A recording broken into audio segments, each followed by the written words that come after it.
Welcome to the Honorable Ministers of the Council, members of the media, radio listeners via St. Martin Gov Radio 107.9 FM, respective radio stations island-wide, Tel TV Plus Channel 15, and online viewers.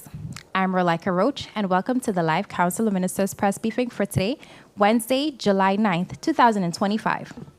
At this time, I would like to invite the Honorable Minister of Justice, Natalie Tacklin, to address you. Minister Tacklin, you have the floor.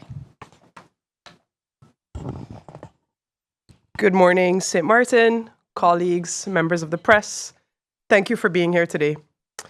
While there are no major updates to announce today, I believe it's important to remain consistent in showing up to these press briefings, now because justice doesn't pause, even when there's no headline. The work continues every day behind the scenes, and I remain committed to keeping the public informed and engaged throughout the process. Over the past months, much of our focus has been on laying the groundwork for long-term change, rebuilding trust, and strengthening our justice institutions from within. This includes reducing the immigration backlog, making significant progress on the final batches of LBAs, deepening our regional and international partnerships, and advancing the construction of our new prison facility in collaboration with our partners. At the same time, we're accelerating our rehabilitation efforts because we cannot wait for a new building to give people a fair chance at rehabilitation and reintegration. This week, I'll be meeting with the team behind Turco Sta Possible in Aruba, a program that reflects our vision for humane and effective rehabilitation.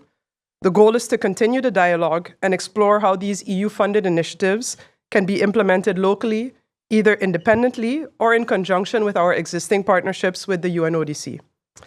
These conversations are part of a broader effort to expand rehabilitation and reintegration pathways, especially for our young adults between the ages of 18 and 30.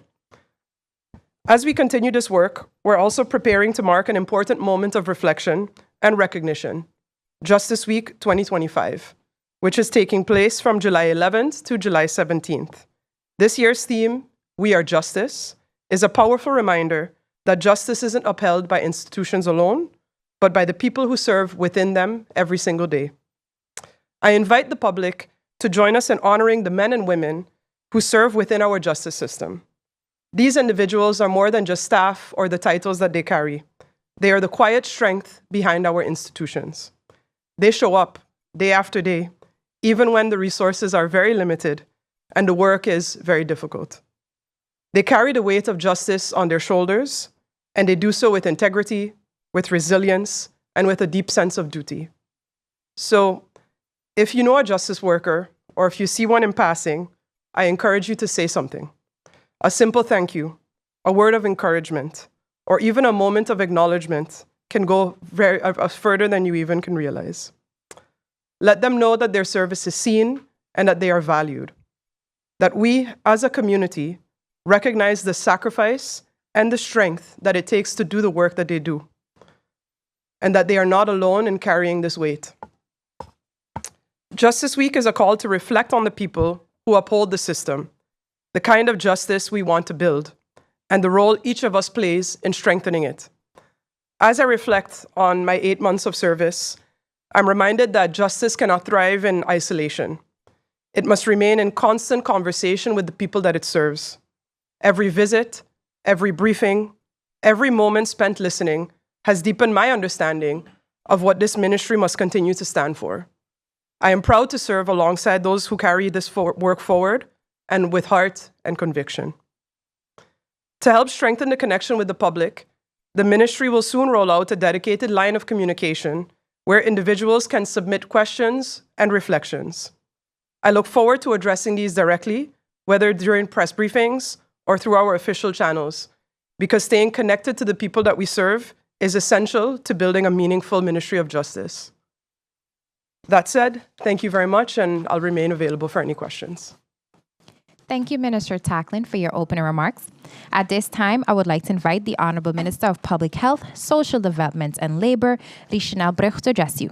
Minister Brug, you have the floor. However, before, I would like to inform that due to a conflicting event, Minister Brug will be departing today's press briefing after his opening statements. Minister, you have the floor. Thank you very much, Ms. Roach. Blessings, St. Martin. As it relates to question posed to me in press briefing in end of May, I would like to apologize for not returning sooner. This was due to the budget debates, both public and central committee meetings, and also I also had to attend a funeral. However, I could have sent the answers to the follow-up to the questions to the relevant medias. However, I have decided that I wanted to come back to press briefing to ensure that those that regularly follows the press briefing can also have access to the answers. There were a total of 3 questions that were asked, that was posed to me, that were unanswered end of May. Of those 3, 2 of them belong to VSR, 1 actually belongs to the Ministry of Finance. However, I will answer those questions, and I will also give an additional update on one of the questions also posed. I'll first start with Bibi Shah.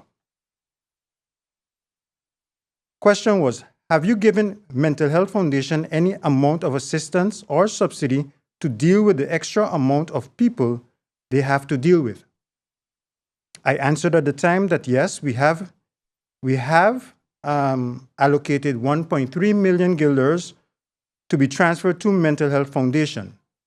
I can now give an update pertaining to that transfer. It has been completed as of June 20th, 2025. The intention of this additional injection is for operational costs and to support structural improvement. A question that was also left to provide feedback on, a response on, was a question posed by Mr. Lee. Can you update us on current debts of APS and SZV? Is there a formal loan agreement in respect to payment with interest? The current estimated debt to SZV is $69,092,000 for OZR, and this includes PP cards and civil servants, and an additional $49,598,000 for division of assets, service provided on behalf of government, and premium per legislation. There is absolutely no interest charged by SZV on the outstanding debts, and therefore no formal loan agreement is necessary. With regard to the updates with regard to the current estimated outstanding of APS, it is at this moment $11,133,000. However, since receiving this figure from the Ministry of Finance, I have been informed that APS and the Ministry of Finance have made an agreement on how to lower this amount. And considering that this particular topic falls under the Ministry of Finance, I would like to invite, if there's any additional question, I would encourage those questions to be sent to the Ministry of Finance for answering. Following question regarding children inhaling household products and other dangerous substances. What have you done as Minister of Health to address this issue? This matter was actually brought to my attention during the press briefing. So I thank you very much, Ms. Bibi Shah. Immediately after the press briefing, my cabinet reached out to Ms. Ms. Maku at the Turning Point. And that conversation, I was informed of exactly what was going on. At the end of the conversation, we have decided that in collaboration with the Ministry of Justice, in the Ministry of Education, VSA, and in collaboration with Turning Point Foundation, we are going to launch an awareness campaign. However, allow me to take this opportunity to ask parents to please have a discussion with your children on matters such as this, sex, and use of drugs. It is something that has to happen not today, but it should have happened yesterday. It's only together we can actually fight the battle to ensure that our children are protected. There was also a question pertaining to the update on the sexual harassment case. This matter from the onset was indicated that it was actually a general affairs matter. And of course, the parties involved are in the VSA. At the time I answered in the press briefing that I understood that it was in the finalization stage. However, I did not receive any report at that particular time. However, this morning, I was informed that, I believe yesterday, that the final report was sent to the acting SG of VSA, and I'm not sure if the General Affairs was also included, but once I'm finished with this press briefing during the course of the week, I will take contact with the acting SG and also with the General Affairs, the Minister of General Affairs, in order to see how we have to move forward. I believe that the relevant department also has to reach out to both parties in order to indicate what is the findings. So other than that, I have nothing else to report on the sexual harassment case.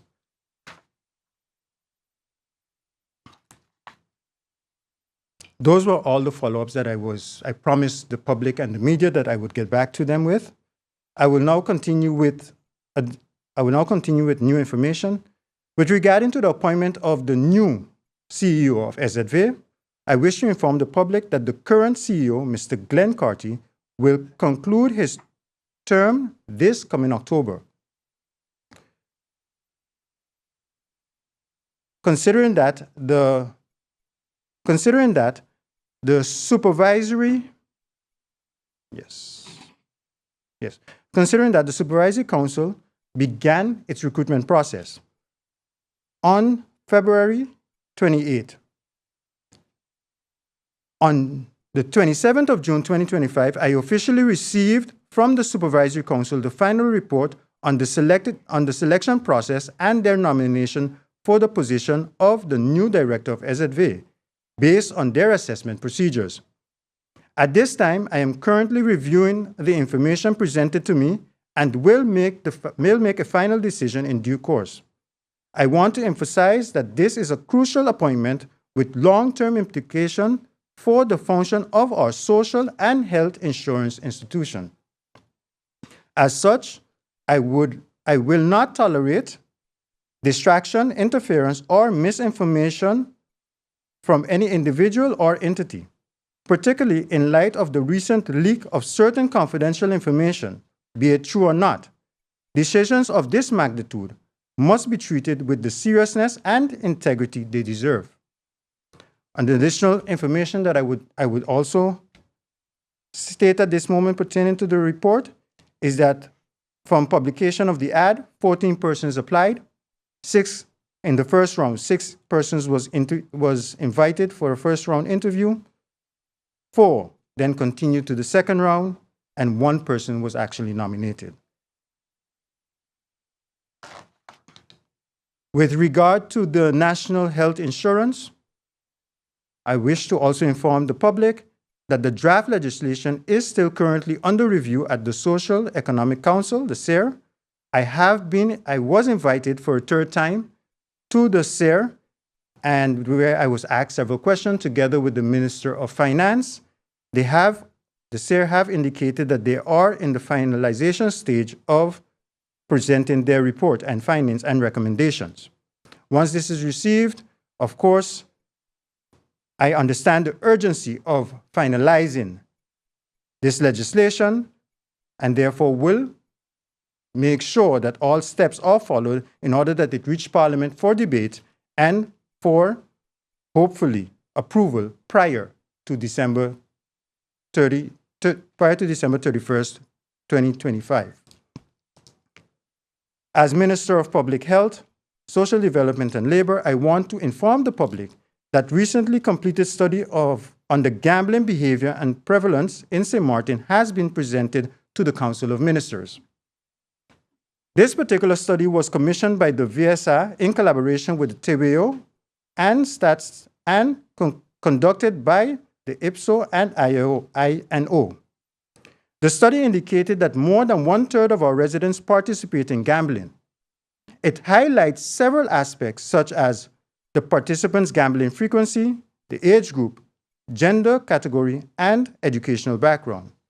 What stood out to me was that the frequency of gambling is higher among men, mostly older residents, and individuals with low education attainment. The study also revealed that approximately 6% of the population are moderate to high-risk gamblers. This means that they can be subject to gambling-related harm, which includes financial, mental, and social consequences. The study highlights the urgent need for a stronger oversight, regulation, and public health response. These findings will guide our policy direction moving forward in close alignment with TIAT's efforts under the country package reform to establish a modern regulatory body, the St. Martin Gambling Authority. The goal is to strike a careful balance between protecting our community and ensuring the industry remains transparent, accountable, and compliant with international standards. Gambling can no longer remain unchecked.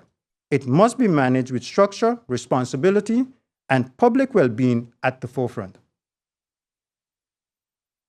We will disseminate more information on the findings, recommendation, and what the ministry will be doing with the information provided. On another note, as it also related to the gambling topic, clients receiving monthly financial assistance are asked to please abstain from gambling. Financial aid is granted to assist you and your family to cover your basic needs.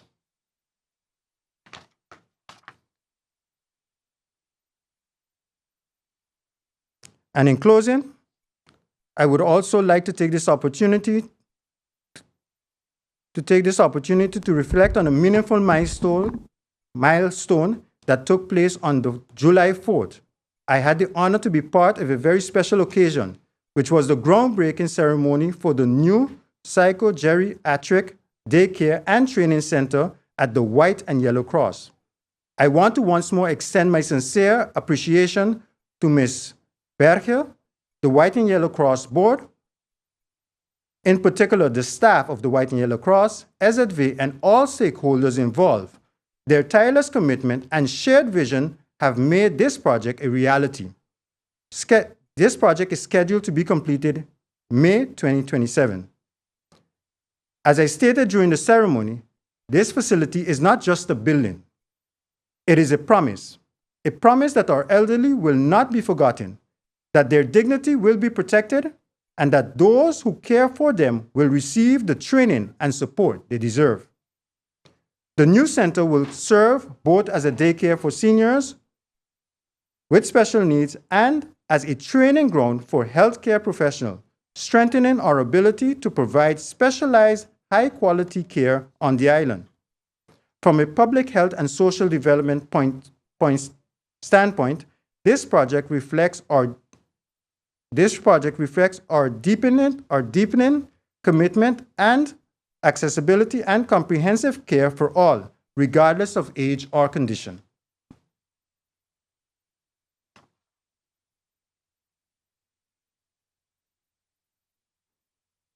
We laid a foundation this week, or last week, not just in concrete, but in compassion, care, and community. And we will continue to build St. Martin where every life is valued, at every age and in every condition. Thank you for your attention. If the media present or following online have any additional questions, please feel free to send them to my cabinet, and we will respond to them accordingly. I do wish the public of St. Martin a pleasant week and a productive week, and may God continue to bless us all moving forward.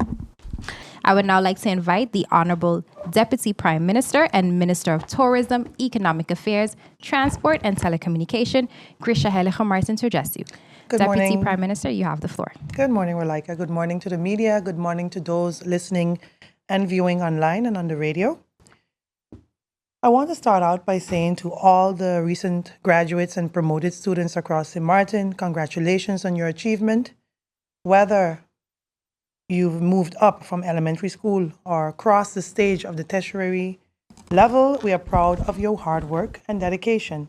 And to those who may not have made it through this time, do not be discouraged. Setbacks are part of growth and often prepare us for greater comebacks. So use this time to reflect, refocus, and return even stronger. You've got this. As you enjoy your well-deserved break, I wish you all a fun-filled, safe, and inspiring summer. Rest, recharge, and get ready to rise even higher in the next chapter of your journey. So last week marked the official launch of the Agri-Business Academy, a key milestone in our ministry's commitment to economic diversification, sustainability, and food security. Developed in collaboration with Credits and TWO, or TWO, this 15-week program is designed to empower farmers, agriculturists, fishermen, and landowners to operate with an entrepreneurial mindset. It combines practical agricultural training with essential business tools, helping participants strengthen their areas such as supply chain management, marketing, and product packaging. At the end of the program, eligible participants can apply for an agri-loan with a highly favorable interest rate of 2% and access up to $50,000 in financing to grow their business. It is important to note that completion of this training is required for the loan eligibility. This program is more than just about funding.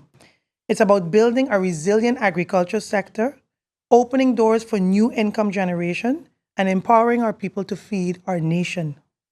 The first cohort welcome under are over 20 participants, including established businesses, new startups, and landowners eager to explore the sector, and fishermen. The next session is scheduled to begin in October of this year, and I'm pleased to announce that registration is now open for those interested in joining.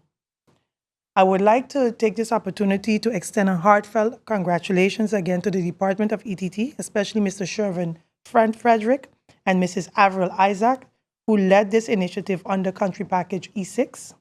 A special thanks goes out to Ms. Bernice Stoffer from RVO and Miss Leona Romeo from TWO for their steadfast collaboration and support. This would not have been possible without their dedication, and this is just the beginning. Together, we are cultivating a more secure and sustainable future for St. Martin.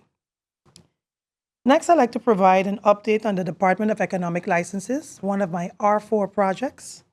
Today, I want to speak directly to our public and business community regarding the ongoing transformation at the Department of Economic Licenses. As previously communicated, the service desk at the Public Service Center was temporarily closed as of the 1st of July for a period of 4 to 6 weeks.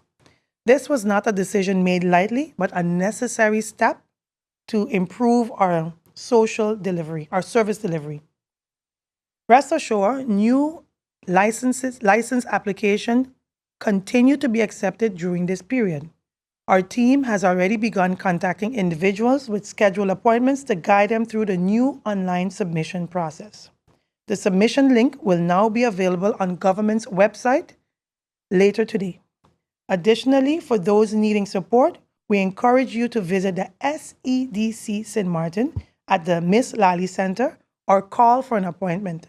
Their assistance with submissions is free of charge.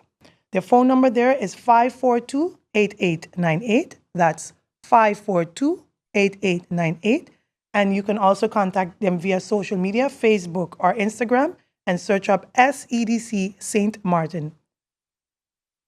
We also encourage those looking to start or restructure their business to consult SEDC. They offer affordable training programs in marketing, business administration, tax filing, and more, starting at just $50 the fee. So the aim of the temporary closure allows us to clear the backlog of pending requests, improve internal workflow, and redesign how the public interacts with the department. Some of the improvements underway include a new digital document submission platform for faster remote processing, phasing out the current ineffective submission process and making it less bureaucratic, and a walk-in system will replace appointment-only services with when the desk reopens. So a dedicated internal team is right now overseeing this transition, ensuring minimal disruption and long-term improvement. We recognize that MSMEs are the backbones of our economy, and delays and poor communication hinder your growth. So these changes are necessary and represent a true investment in better service. Finally, we invite the public to visit the department's tent at the upcoming Go Local event this coming July 24th to the 27th on the Phillipsburg Boardwalk. Come and meet the team, get updates, and share your feedback on effort done in collaboration with the Chamber of Commerce. In closing, I thank the department staff for their dedication under pressure and the public for your continued patience. This is not just a patch, it's a strategic step forward in building a system that is faster, fairer, and more responsive. Next, I'd like to give an update on the Phillipsburg Marketplace. Now, I'm pleased to report that the preparations for the resumption of the construction has begun. We're currently reviewing the final architectural drawings with our partners at the Royal Caribbean Group and with the Ministry of RAMI. These technical discussions are crucial to align the project's design with our infrastructure and operational goals. Additionally, discussions between the cabinets of TIAT and Finance are ongoing regarding potential relief measures for the vendors if and where possible. So while this is all the information we can share at this time, please rest assured that the marketplace remains a priority for this ministry, and we will provide further updates as milestones are achieved. Thank you once again for your attention, and I look forward to any questions they may have. Thank you, Minister Heilige Martin, for your opening remarks. If you have just joined us, you are watching the live Council of Ministers press briefing for today, Wednesday, July 9th, 2025. We now move over to the question and answer session, and Bibi Hadshaw of SMA News, you have the floor. Minister, good morning. Good morning, Bibi. I took note of the statements you made about the backlogs and your introduction. But I'd like to ask you, Minister, who exactly changed the intake procedures at IND? Because in the past, intake, people would, the ministry, with the department would only take a file if it's completed based on the list that they provided. Say, well, you have to get X amount of documents. Unless you have all those documents, they never took the files. Today, what we're seeing, files are submitted, and then a year later, people are told documents are missing. This is what I believe created the backlog. Have you done an audit to make sure that procedures that were in place are still in place and are being executed? Another thing I'd like to ask you, Minister, and just last week or the week before, I brought this to your attention, and thankfully it has been solved. But what about those people that didn't go to you or never know that they could reach you to get their problems solved? And this is about the overcharging or double charging of people that submitted for residency permit, even for Dutch citizens that are trying to re-register on St. Martin are having to wait a whole year, and they're either double charged or overcharged. And then when they ask back for their money, then they're not getting the money. In the case that I brought to you, I want to publicly thank you that a credit note was issued, but it took almost a year. I'm trying to figure out, how is this possible? Have you done an audit? Have you checked into this? And to lessen the backlog, to get it smaller, have you decided at some point that I will go back to the original intake procedures? So a couple different things. The first part is, indeed, I know that matter was resolved that you had brought to my attention. So I'm happy to hear it confirmed as well. But I knew on my end that the credit note was issued. When it comes to the procedures, indeed, some of the things that we're seeing is these incomplete applications. That part of that is also the system that we're using, that online portal, because people are able to upload blank documents, incomplete documents, and the system is not able to filter that out. So that is also one of the reasons that I've said from the beginning that we're working towards getting rid of the current system that we have for that online platform that we're using and going over to a different system. We are aiming to have that launched in the month of August, actually. So we're making good progress on changing to a new system. And then I'm hoping in some of the little things that I've noticed where maybe the system is contributing to the backlog, that we're hoping to build into that new platform ways that we can catch these different issues. So that's one thing. When it comes to matters of integrity within the immigration department, I take those very seriously. And in terms of audits, I am looking into discrepancies and things that are going on. However, I'll also take this moment maybe to urge the public when things are happening to report them.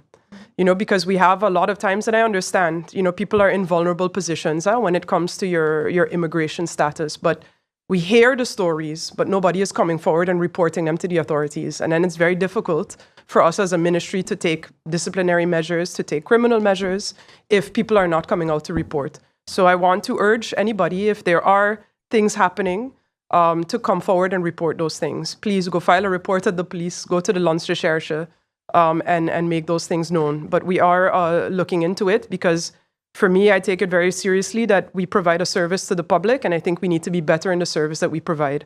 And it shouldn't be that people have to know people or that you have to pay people in order for you to get your things done. And that is something that I very much hope that in my term as minister that I'm able to clean up this ministry, not just the immigration department, but the ministry as a whole. And I think that other ministers have the same thoughts for their ministry. I heard the Minister of Romy make some statements recently as well about things going on there. So again, I urge the public to come out and speak because, again, you shouldn't have to pay for the things that the government should provide to you. So those are, I think, in a nutshell, yes, we are looking into it, and I am taking those things very seriously. Can I get a follow-up, Rulaika? Sure, Bibi, go right ahead.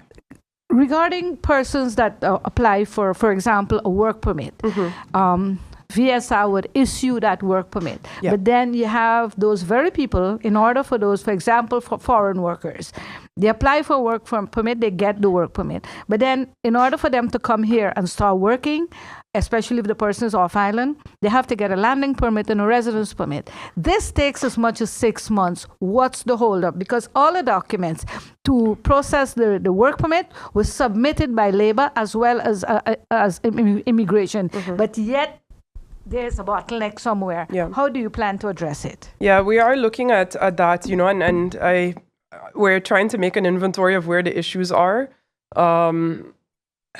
And there's a part of me that doesn't rule out that the backlogs are of people's own making. But, we're looking into those things and seeing how we can improve those processes. I've urged immigration to work more as a team, not so much divided amongst themselves, and you are in that department and I am in this department, because at the end of the day, you're all working through the same file. So we're looking at ways to improve this, but we're hoping at least that, again, with this new system, that we're able to build in some safeguards and try and start to figure out what is really happening over there and why some files are moving and some files are not. So those are things that we're really trying to get to the bottom of. And also improve, again, the law says 4 months, and we really want to start staying within that. Especially for me as a lawyer, the law says a thing, we need to meet that. So we're really trying to improve, and the backlogs are decreasing, but again, we're still not where we need to be, but we are making progress. Thank you, Minister Tacklin. I would now like to invite Stephen Cerillion of Page 82 Radio. You have the floor. Thank you, Ms. Roach. Good morning to you, Deputy Prime Minister. Minister of Justice, good morning to you as well. My question is for you, Minister of Justice. I think during the last press conference, you made mention or made reference to prisoners being held at various correctional institutions or facilities in the Netherlands, and the budget associated with keeping them there. Can you give us an idea, if you may, Minister, as to how many prisoners are currently being held in the Netherlands, and of those, how many are females, and what crimes did they committed? I don't know the number of the number that we have currently in the Netherlands. At some point, we received 12 spaces in the Netherlands, so we had room for 12. I don't know that it's still 12, because of course, when those people qualify for early release, then they come back. So, and right now we have some court cases going on where individuals would like to return back to St. Martin. So it was 12 at some point. I would have to follow up to see what the actual number is right now. None of the inmates being held in the Netherlands are females. They're all men. And in terms of the types of crimes, some of our more heavy criminals are the ones for security reasons, for example, that are being held in the Netherlands. I won't mention names here, but it's typically ones with long sentences, or that the ones that were involved in very heavy crime over here, that for safety reasons sometimes too we've also sent them over there. There's a groups when it comes to, there was lack of space, sometimes it was safety or medical reasons, that's why. So we have different regulations with the Netherlands called we have like a ORD, and the ORD is based on different, even either medical lack of space, and basically we have to run through those. So right now we have a house in the Netherlands. I know it wasn't your question, but of course we still have some inmates in Bonaire currently as a result of the prison crisis. But that was the agreement, was that would just be temporary for 2 months, and then they would return to St. Martin. If I may, can you give us an idea as to what's the percentage of the prison population is female? Off the top of my head, I believe right now we have 80 men and we have 4 women, 5 women maybe. And crimes because ranges? One person was just released, so that's why I said it was 6 at the time of the prison fire, but I believe now we're at 5. And for women, Minister, what are the crimes committed by them? It's of the let me say, I'll go back to when it was 6. I'll be honest in saying the women that we have locked up in Point Blanche, if they were men, they would not be in jail for the same crimes. In the sense of we have space because, of course, we have a separate section for the women. What we're seeing, the women tend to have lesser sentences, is 18-month sentences, 2-year sentences, which, given the capacity issues for men, we don't typically, lock them up for that. What we see is, I think most of them, I think we have 2 ladies in there for drug trafficking. One was a human smuggling case, and then we do have 1 person who is in there for murder. But for the other ones, it's typically those types of crimes. Like I said, if they were men, given the decisions that we have to make very often because of the space, they likely wouldn't be in jail. Thank you, Minister. We now move on to the second round. Bibi, you have the floor. Minister, you hit me there because I'm like, how fair is this? Minister, you spoke about the prison and prisoners that are overseas. How much is it costing the country for the prisoners in the Netherlands, those in Bonaire? And also, during the budget debate that you missed, there were several motions regarding justice. How are you getting through in implementing these motions, especially those for the prison? Yeah. In terms of the cost for the Netherlands, again, off the top of my head, it's about 1.2 million euros a year. It's around the area of €1 million a year. And with respect to Bonaire, I would have to check to see what arrangements we have there or agreements we have where that's concerned. With respect to the motions, I believe I had provided this in writing at the time to the minister, to the acting Minister of Justice, because of course we have to provide our view of the motions. As minister, I was not in support of the motions because actually these matters are already happening. I think we have this concept that electronic monitoring or anchor bracelets is kind of the silver bullet that is going to save this country, and I think that is a grave misconception. And actually, a lot of this is already happening. There's also a misconception out there that the system is not fair, that we are picking and choosing who we want to let out. That is absolutely not true. What is an assessment is made based on a percentage of time served. It has nothing to do with who the person is. So all of these things are already happening. We are already releasing individuals prior to 66% of their sentence being served. We're already releasing on the basis of Article 137 of the Criminal Code.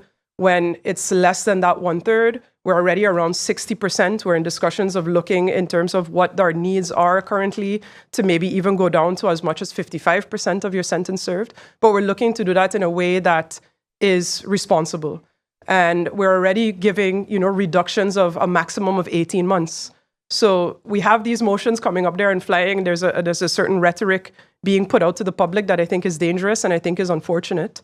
So we are, in terms of when you're asking how am I making progress on it, we're making progress because it was already happening. So we're looking into structurally putting this down on paper to then, of course, report back to Parliament in terms of how we are dealing with those motions. But, as I said also, it's when we look at electronic monitoring as well, it's an added cost to the cost of housing individuals as well, because we have long waiting lists, when it comes to the public as well, and or when it comes to the sentences. And, adding electronic monitoring, I've said, we need extra staff. If we suddenly are handing out more ankle bracelets, we need more staff to monitor the ankle bracelets 24 hours a day, because you can't just release somebody and not monitor where they actually are. You have, of course, you need extra police presence on the road, because if somebody breaks a condition of their release, I need to be able to send a patrol right away to pick up that person. Then I also need space in Point Blanche to put them back when they break the condition of their release. So it's a little more, complicated than that. But we are releasing individuals, and I want to say the system is not a pick and choose of who you like or who you don't like. It is very much based on numbers. And, as I've also explained to the inmates when I was up at the prison after the fire, I said, in the eyes of the law, all of you are equal. It doesn't matter if you got 20 years or you got 2 years or 4 years. The law looks at how much percentage did you serve of that amount. And I was like, and 1/3 of 20 years is a lot more than 1/3 of 2 years, because sometimes they have the feeling of, oh, but I have 1 month left and he have a year left and you all let him out. How is that possible? But again, it's because of those percentages and not the, yeah. Yes? Thank you, Minister Tacklin. Stephen, you have the floor. Thank you, Ms. Roach. My question is for the Deputy Prime Minister, Minister of TIAT. Minister, recent reports indicate that the TSA no longer requires travelers to remove their shoes in the United States at checkpoints. Will that same procedure be applied to St. Martin as well? Thank you for your question. Well, that procedure has been applied from the onset when we modernized our airport. The airport is using a model called CTIX, so CTIX 6040. You don't have to remove your shoes. You don't have to take out your laptop. You don't have to take out your toiletries, and you walk straight through. I've done it, I've traveled a lot these last couple of months and straight through, and I've seen it with, it alleviates the lines. Because of the modern system that our airport has, we don't have to do it. I for sure didn't have to do it, not because I'm a minister, but I've seen it with my own eyes, many people not having to take off their shoes. So we have the most modern model. And if anyone wants to research that model, it's the CTIX 6040. That's the model we're using. And with that model, you don't have to take off your shoes. And I'm glad that you don't have to do that in the US, because that takes a long time there too. So good thing is that we're 10 steps ahead of the US for once. Thank you, Yes. Thank you, Minister. We now move on to the third and final round. Bibi, you have the floor. Minister Martin, I'm going to go off track because you're definitely Deputy Prime Minister, and I assume that you would be able to help us out getting some understanding as to what's going on with the motions that were provided for NVG, EBE, and the relief that members of Parliament want to give to consumers on St. Martin, many of whom could hardly pay their bills. But, Minister, based on an ad taken out by GEB management regarding this issue and other issues, because up to now we can't get the director to speak to local media, they're saying that they have to do a new study apart from the ones that were done by the government or the Council of Ministers, the Prime Minister that announced it, and before any form of relief can be given. I'd like to know if the Council of Ministers, not just the Prime Minister, but the Council of Ministers, have they considered when discussing this matter the loss that GEBE would suffer because of the fact that one might think they're getting a loan to buy the 3 engine. This is just a promise so far. But when they do get it, they have to pay it back. Besides that, they have other expenses such as maintenance and all of that they would have to pay for over the time frame. And what I'm getting from persons within the company is that if they should give this amount of relief, then they would end up like a 20 million a year annual loss, and they will not be able to meet their own expenses. Has the government discussed this, and how do you guys plan to approach this matter? So thank you, Bibi, for that question.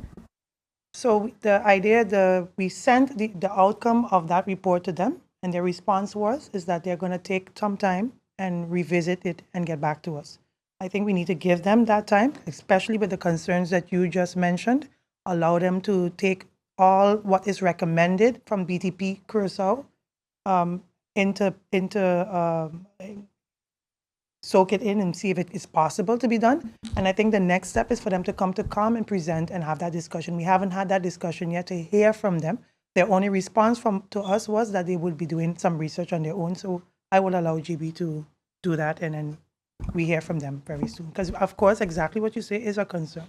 As a follow-up, did BTP Curacao get any actual data from St. Martin GEBE to conduct the study and to provide a report? I remember briefly the Prime Minister sending a letter to all the stakeholders asking them to please collaborate with BTP Curacao. So yes, that was one of the key important part of them assisting with information so that they can come up with these recommendations.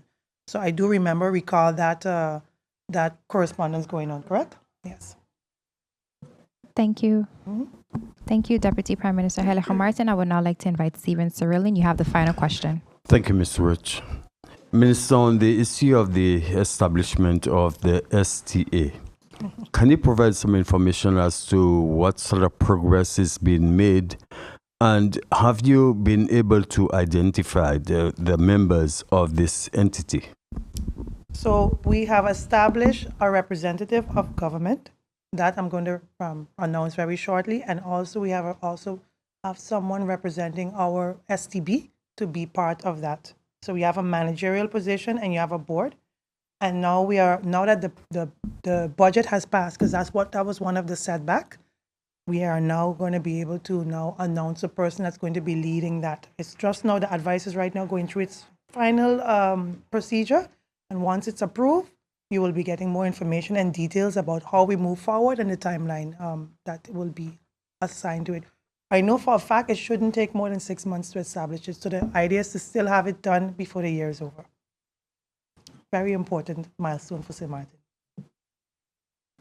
Yes? Thank you, Deputy Prime Minister Helico Martin.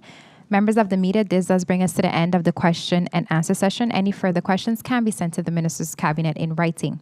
Honorable Ministers of the Council, members of the media, radio listeners, and online viewers, this brings us to the end of the live Council of Ministers press briefing for today, Wednesday, July 9th, 2025. For rebroadcast, tune into stmartingov.org, St. Martin Gov Radio 107.9 FM, Tel TV Plus Channel 15, the official Facebook page of the Government of St. Martin, and YouTube channel, Government of St. Martin. For video on demand, log on to the Government of St. Martin's YouTube channel. On behalf of the Department of Communication and the Government of St. Martin, I'm Roleka Roach and wishing you a pleasant day further.